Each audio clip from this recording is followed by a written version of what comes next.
बिस्मिल्लाहिर्रहमानिर्रहीम। हम पढ़ेंगे सर्जिकल एनाटॉमी ऑफ स्टमक।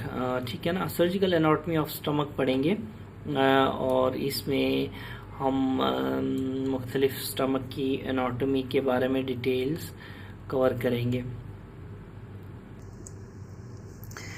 तो देखें, जो स्टमक होता है ये most dilated part of the GIT होता है। ठीक है ना। अगर इसकी शेप की बात की जाए तो ये जे शेप्ड होता है और पोजीशन कहाँ होती है इसकी, it lies between abdominal oesophagus. हमने पहले भी बताया था कि ईसोफेगस का सर्वाइकल पार्ट होता है, थोरेसिक पार्ट होता है और एब्डोमिनल पार्ट होता है। ठीक है, सर्वाइकल, एब्डोमिनल और थोरेसिक पार्ट होते हैं ईसोफेगस के। तो जो एब्डोमिनल ईसोफेगस है उसके और स्मॉल इंटेस्टाइन के बीच में ये स्टमक लाई करता है। ठीक है ना। अब अगर हम पार्ट्स की बात करें, स्टमक के पार्ट्स की बात करें तो इसमें देखें कार्डिया होती है और फंडस होती है, बॉडी होती है इसकी, एक पाइलोरिक एंट्रम होता है और पाइलोरिक कैनाल होता है। ठीक है ना, पाइलोरिक कैनाल होता है। सही है। अच्छा, तो यहाँ पे देखें ये जो है abdominal part of the oesophagus है। ठीक है, ये ठीक है। इसके बाद ये स्टमक शुरू हो गई। यहाँ पे आपको कार्डिया नज़र आ रहा है, ये हिस्सा ये कार्डिया कहलाता है। इसी तरह ये जो हिस्सा है ये इसका फंडस कहलाता है स्टमक का। ये बॉडी हो गई। अच्छा, पाइलोरिक एंट्रम हो गया, ये पाइलोरिक एंट्रम और ये पाइलोरिक कैनाल, ये टोटल स्टमक के पार्ट्स हैं। ठीक है ना। इसके अलावा इस तरफ स्टमक का क्या होता है, लेसर कर्वेचर, और इस तरफ स्टमक का ग्रेटर कर्वेचर होता है। ठीक है ना, ये जो है ना ये स्टमक का ग्रेटर कर्वेचर है। मैं आपको मार्कर से दिखाऊं तो ये सारे का सारा स्टमक का ग्रेटर कर्वेचर है, ये लेसर कर्वेचर है। ठीक है ना। तो एक और बात याद रखें को मैं वाई आर लिखता हूँ। ठीक है ना, और जो चीज़ इंपॉर्टेंट है उसी पे मैं वाई आर लिखता हूँ। ठीक है, या फिर मैं उसको बट 3 लिखता हूँ। ठीक है ना, ये मेरे लेक्चर्स की ख़ास बातें हैं। अच्छा, जो स्टमक का जो लेसर कर्वेचर है, ये देखें, ये जो लेसर कर्वेचर है इसके इर्द गिर्द आपको लेसर ओमेंटम अटैच मिलेगा। इसी तरह greater curvature of the stomach के इर्द गिर्द आपको क्या मिलेगा, ग्रेटर ओमेंटम अटैच मिलेगा। ठीक है।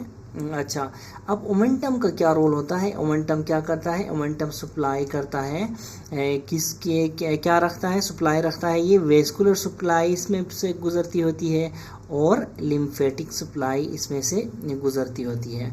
ठीक है। अब इस लेक्चर में हमने क्या क्या फोकस करना है, हमने फोकस करना है vascular supply of the stomach पे, हमने फोकस करना है nerve supply of the stomach पे, और हमने फोकस करना है lymphatic stations of the stomach पे। ठीक है ना। याद रखें, मेरे चैनल में बहुत ही डिटेल्ड वीडियोस हैं स्टमक की, जो है वेस्कुलर सप्लाई, नर्व सप्लाई और लिम्फेटिक स्टेशंस ऑफ द जो है स्टमक पे। ठीक है, यहाँ पे हम सिर्फ सर्जिकली इम्पोर्टेंट जो चीज़ें हैं वो डिस्कस करेंगे।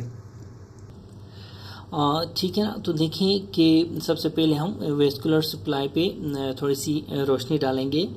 Vascular supply of the stomach जो है ये एक्सट्रीमली रिच होती है। ठीक है ना, वेसल्स जो है वो फ्रीली कम्युनिकेट करते हैं आपस में। ठीक है ना। तो देखें इस वेस्कुलर सप्लाई में क्या क्या आर्टरी सप्लाई करती हैं, इसको लेफ़्ट गैस्ट्रिक आर्टरी सप्लाई करती है जो कि सिलियक एक्सिस से आती है, सिलियक ट्रंक से।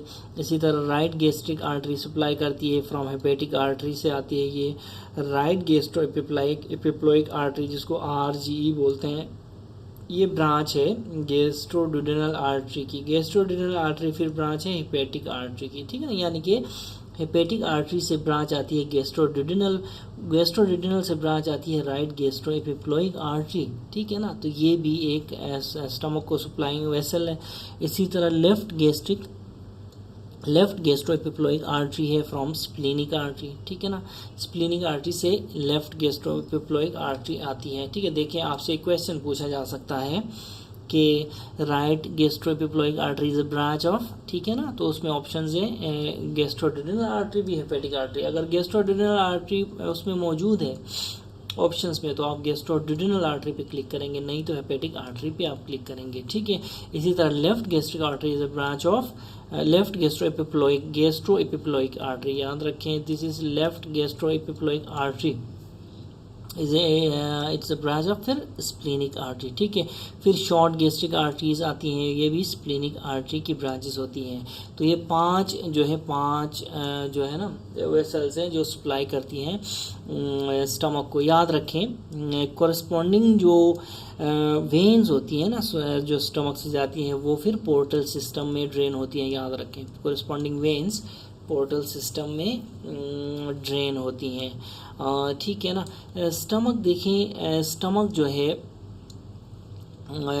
एज अ कंड्यूट यूज़ किया जाता है इसोफेजेक्टमी। देखें जिस पेशेंट की इसके फॉर एग्जांपल इसोफेजियल कैंसर है, ठीक है, किसी पेशेंट को हमने इसोफेगस यहाँ से उठा ली है, ठीक है, इसोफेजेक्टमी की है, तो स्टमक को हम एज अ कंड्यूट यूज़ करते हैं, ठीक है ना। अब अच्छा जब हम ये इसोफेजेक्टमी में स्टमक को ये देखें डायफ्राम से ऊपर लेके जाना होता है हमें इसमें, ठीक है। तो जब हम ये करते हैं तो कौन सी आर्टरीज, क्वेश्चन पूछा जाता है कौन सी आर्टरीज आर डिवाइडेड, इसमें देखें इसमें लेफ्ट गैस्ट्रिक आर्टरी को हम डिवाइड करते हैं, लेफ्ट गैस्ट्रोएपिप्लॉइक को भी हम डिवाइड एंड लाइगेट करते हैं, और शॉर्ट गैस्ट्रिक आर्टरीज को भी लाइगेट करते हैं। देखें लेफ्ट गैस्ट्रिक आर्टरी, ठीक है, बाकी दोनों के दोनों जो हैं स्प्लेनिक वेसल्स हैं, स्प्लेनिक आर्टरी की ब्रांचेस हैं ये दोनों, लेफ्ट गैस्ट्रिक आर्टरी भी, गैस्ट्रोएपिप्लॉइक आर्टरी भी और शॉर्ट गैस्ट्रिक आर्टरी भी, ठीक है ना। तो इनको हम लाइगेट करते हैं, डिवाइड करते हैं, ठीक है ना। और उसके बाद स्टमक जो है, स्टमक टोटली डिपेंडेंट रहता है किस पे, राइट गैस्ट्रोएपिप्लॉइक आर्टरी पे और राइट गैस्ट्रिक आर्टरी पे और राइट गैस्ट्रोएपिप्लॉइक आर्टरी पे डिपेंडेंट रहता है, ठीक है ना। अच्छा आप सोचते होंगे कि अगर हम ये डिवाइड कर रहे हैं 3 की 3 वेसल्स तो क्या इसको इस्कीमिया नहीं होगा जो स्टमक को, तो आपका आंसर है बिल्कुल नहीं, इस्कीमिया नहीं होता, क्योंकि स्टमक जो है that is rich in blood supply और इन वेसल्स की आपस में फ्रीली कम्युनिकेशन होती है, याद रखें, इसलिए स्टमक में जो है इस्कीमिया नहीं होता। नेक्स्ट हम बात करेंगे किसकी बात करेंगे, nerve supply of the stomach की, ठीक है ना। नर्व सप्लाई जो है, अगर नर्व सप्लाई की बात की जाए, नर्व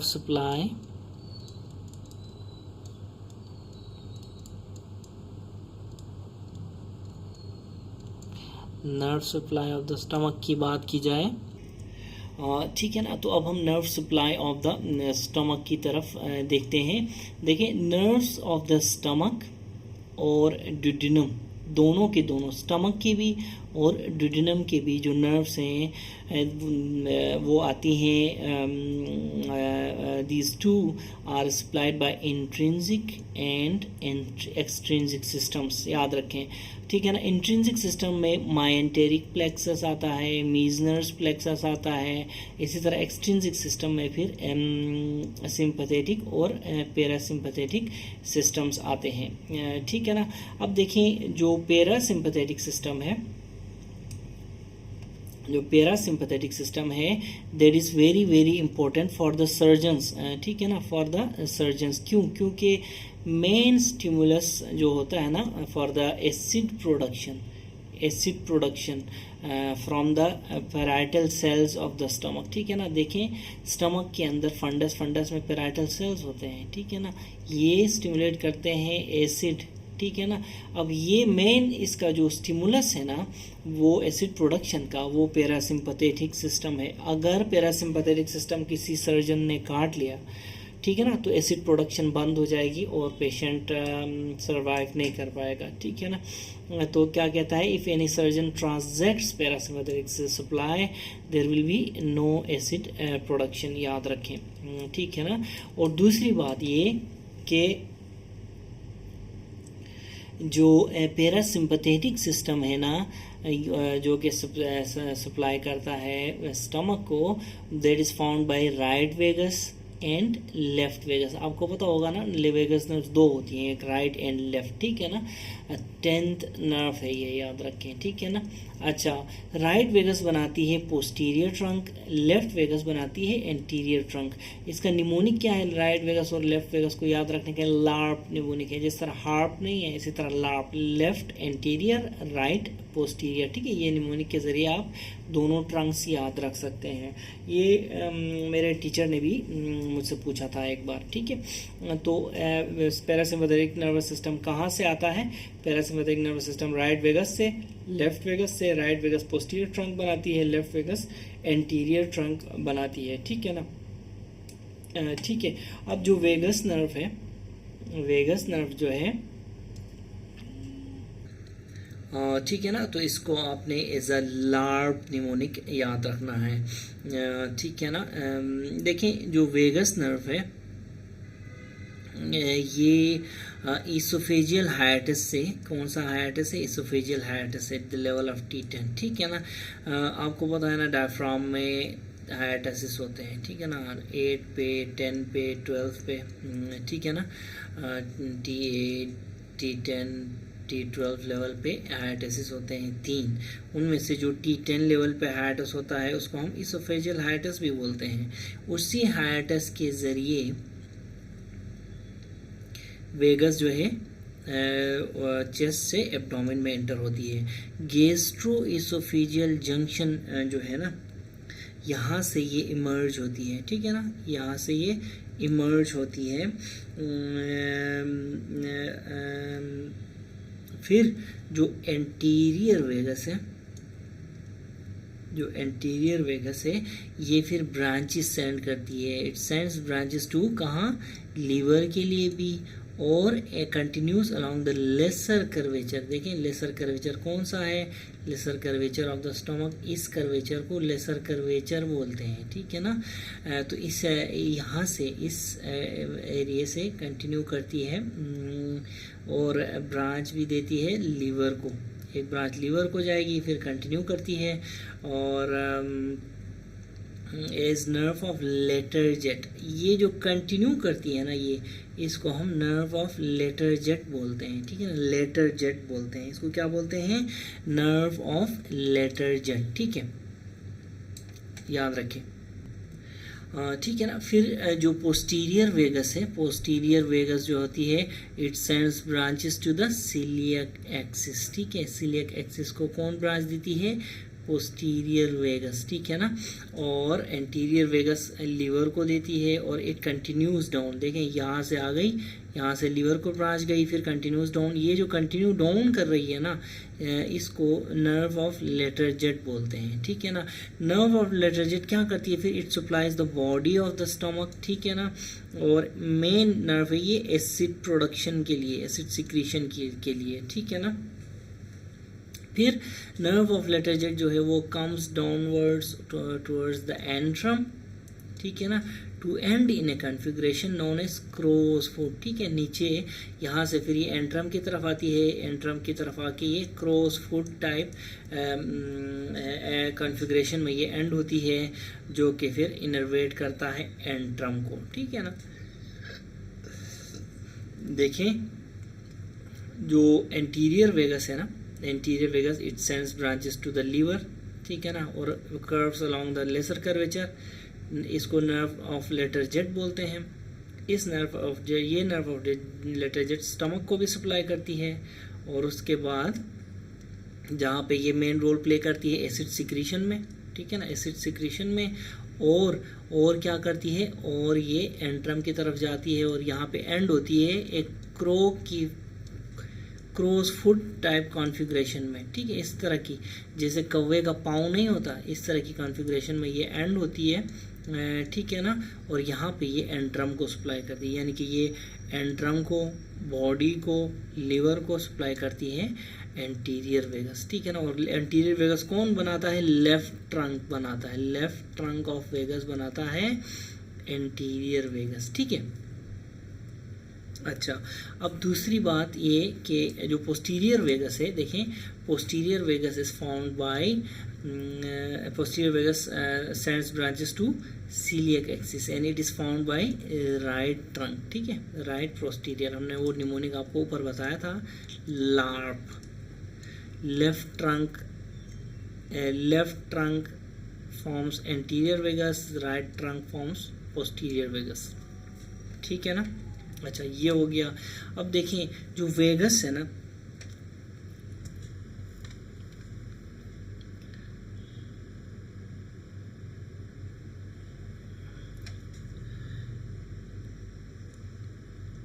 ठीक है ना, तो मैंने क्या बताया, वेगस का जो ट्रंक है, वेगस का जो मेन ट्रंक है, ये रिस्पॉन्सिबल है किसके लिए, relaxation of the stomach, body of the stomach, इस बॉडी ऑफ द स्टमक की रिलैक्सेशन के लिए रोल प्ले करता है, टू एकोमोडेट इंजेस्टेड फूड, यानी ऊपर से जो फूड आता है नीचे, तो इसको रिलैक्स का, इसको एकोमोडेट करने के लिए ये trunk of the vagus role play करता है। कैसे, it relaxes the body of the stomach, ठीक है, रिलैक्स करता है, ठीक है ना। It also supplies pyloric sphincter of the stomach, pyloric sphincter देखो ये है, कार्डियक स्फिंक्टर इधर होता है, पाइलोरिक स्फिंक्टर इधर होता है, इसको भी सप्लाई करता है वेगस का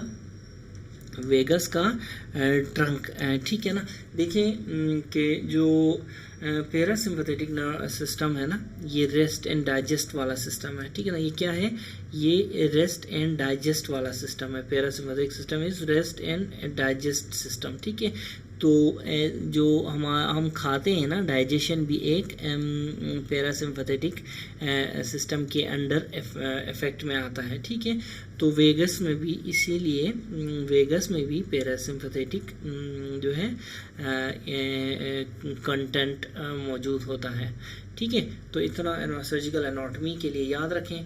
तीसरा हम करेंगे अभी, तीसरा हम क्या करेंगे, हमने क्या क्या किया अभी तक, हमने किया vascular supply of the stomach, हमने किया nerve supply of the stomach, और अब हम करेंगे lymphatic stations of the stomach, ठीक है ना।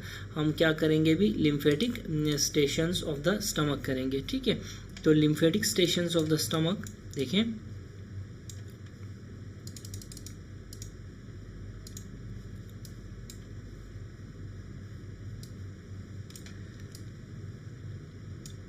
ठीक है। तो लिम्फेटिक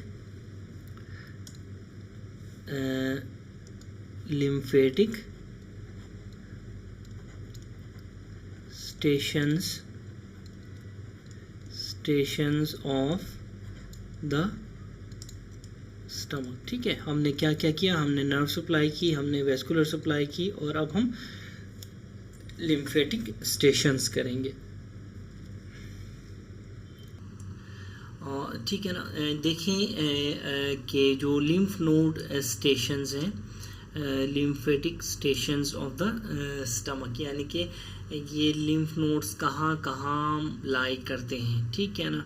तो सबसे पहले देखें कि इसमें 3 है, D1, D2 और D3 के नाम से, ठीक है ना। D1, D2 और D3 के नाम से 3 स्टेशन है, ठीक है। अब D1 कौन कौन से हैं, देखें D1 जो है 2000 पेरीगैस्ट्रिक लिम्फ नोड्स, यानी स्टमक के आसपास के लिम्फ नोड्स को मैं इस तरह लिखता हूँ LN, ठीक है। अलोंग कहाँ, किस तरफ, पेरीगैस्ट्रिक ग्रेटर कर्वेचर के अलोंग, ठीक है, और लेसर कर्वेचर के अलोंग, ठीक है, और पाइलोरस के अलोंग, इनको हम D1 कहते हैं, याद रखें। निमोनिक का क्या है इनका, एक पागल, एक से क्या याद आएगा कि ये D1 है, ठीक है। PGL से याद आएगा, P से पाइलोरस, G से ग्रेटर कर्वेचर, L से लेसर कर्वेचर। तो कौन कौन से स्टेशन हैं ये, 3, 4, 5 और 6। ये देखें 3 इसमें आता है D1 में, 4 इसमें आता है, 4A 4B, ठीक है, और 5 भी इसमें आता है, ये देखें ये दोनों 5 हैं, ठीक है, और 6 भी इन्हीं में ही आता है। तो ये सारे का सारा D1 है। ये देखें पेरीगैस्ट्रिक ये लिम्फ नोड्स हैं, ठीक है। अब D2 कौन से हैं, D2 are nodes around the left gastric artery, ठीक है ना, एक। दूसरी बात, स्प्लिनिक आर्टरी के इर्द गिर्द 2, कॉमन हेपेटिक आर्टरी के इर्द गिर्द, कार्डिया के इर्द गिर्द। तो स्टेशन नंबर 1, 2, 8 और 11 जो है वो D2 है, ठीक है ना, D2 है। देखिए 1 क्या है, ये देखें 1, इनको हम 1 कहते हैं, ठीक है ना, ये भी D2 है, 2 भी, ये भी D2 है, ठीक है। और 8 कौन सा है, ये देखें इस फिगर में आपको 8 नज़र नहीं आ रहा, तो हम इस फिगर में आते हैं, ठीक है ना।